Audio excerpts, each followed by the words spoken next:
understand, Arnab, that your main area of focus on all these topics is finally to relate with corporate well-being. Right. But what do you think is the main cause of corporate mental illness? Mhm. Right here, we can see that you are a consultant. Dr. Maria advises executives. We have such wonderful people everywhere. But we're seeing this depression and mental illness in the corporate sector too, who I think are quite well-to-do people. And this dichotomy we can't explain. Uh, and I was even wonderstruck by Dr. Maria's statement that they are wonderful corporate executives taking fantastic decisions for their business, but they're making hopelessly stupid decisions in their relationships and personal Mhm. life. So, your thoughts on corporate mental illness, please? Yeah. Sure. See, I am in the corporate sphere, and I am seeing an increase of these activities recently. Otherwise, I wouldn't have got interest in writing so much about corporate psychology. Let me start with an example. You're sitting in a meeting, and then you have been asked to take a decision instantly. The mistake that we do, I have seen in many consultants doing the same mistake every time. They tend to respond to those queries rather quite instantly. We react to life very quickly. Rather than responding, we rely on our instinctive reactions. I think this is one of the major cause of we going in the wrong track. This prediction nature is really built into us in all lives. This nature of prediction is really built into us. So let me give you an example of a cheetah, going after a deer, a cheetah trying to chase a deer. Now, every moment, every second, the cheetah's brain is making calculations because the deer can move in any direction. It's basically playing all the physics. It's basically trying to predict because that prediction is actually going to make sure of the survival of the cheetah. Prediction is built into us. But then when it comes to a conscious living life, we tend to use that same instinctive behavior. We are social animals. We do have a lot of time to decide. You don't need to be instinctively acting all the time. Yeah, of course, you trust on your instincts, but think about it. Trust on your instincts, talk to yourself, just think about what you're going to say next, right? Rather than just saying it, pause.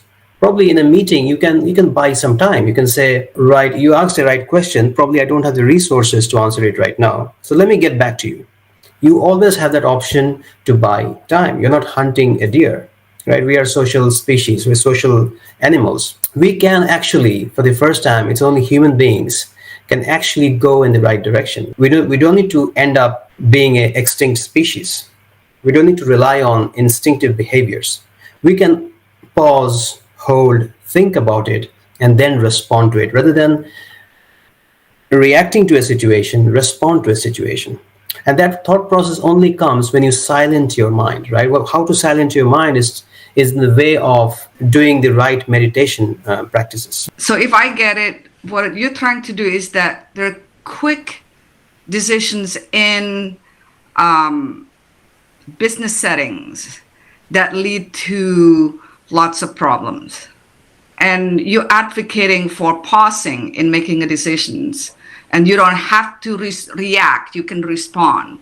React means, like knee-jerk reactions. You get questions and you answer, and sometimes the answer is not always the right answer. And then you have to backtracking. I think that's really great ideas or thesis or even practice. The problem is now we're looking at the culture of the business. Mm-hmm. I don't know much about in India or elsewhere, but all I know in the US, if you tell your boss that I'm going to come back to you with the answer tomorrow or a few days from now, that's the quickest way of getting replaced. Mm-hmm. Another person would say, I have the answer.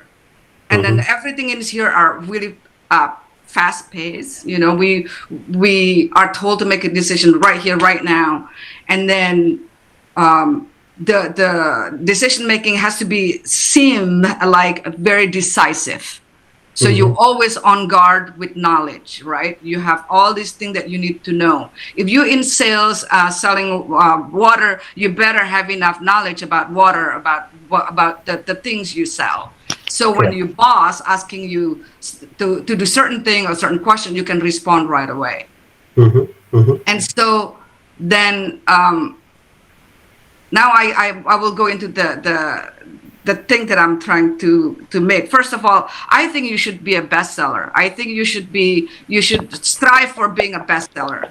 I don't think you just want to settle to make change in a small corner somewhere. I disagree with that, because you have an amazing thesis here, an amazing idea. The only thing that I find is that it is really broad. So if you can put it in the, but then again, you will almost fall into the same thing as the very books that you criticize, that, you know, like if you have a solution, they're not permanent. This your book will be permanent solutions. The problem is the buyers or the readers are not necessarily ready to read that many things. And I really get what you're saying. That this philosophy and religions and ourselves they all compounded in us. But I think I'm maybe because I have not read your book that I'm having hard time to grasp and how it is. What can I do with it? That's the bottom line. What can I do with it other than, okay, I need to pause. I don't have to go to answer the question right away, or I don't have to do the things right away. And then again, the problem is depend where you are and depend on what culture you are in, because in executive culture in America, if you even pause, they assume you don't know your materials.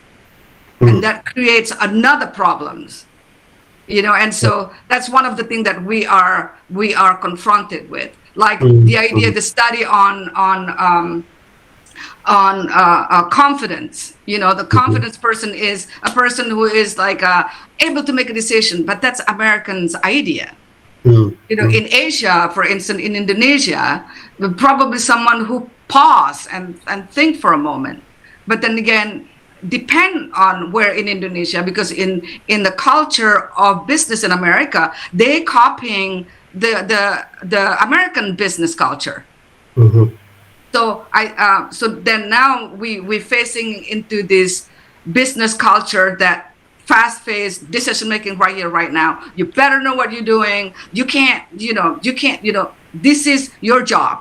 You tell me what we need to do right here, right at this very moment. Correct. And what you're advocating is you don't have to do that. But then if you don't have to do that, then you lose your job. That's right. Sure. I mean, completely in agreement with you, what you're saying, Maria. What I've done is I've taken a 2-step back, and I'm more interested in the fundamentals of it. Obviously, there are 4 salespeople in a meeting.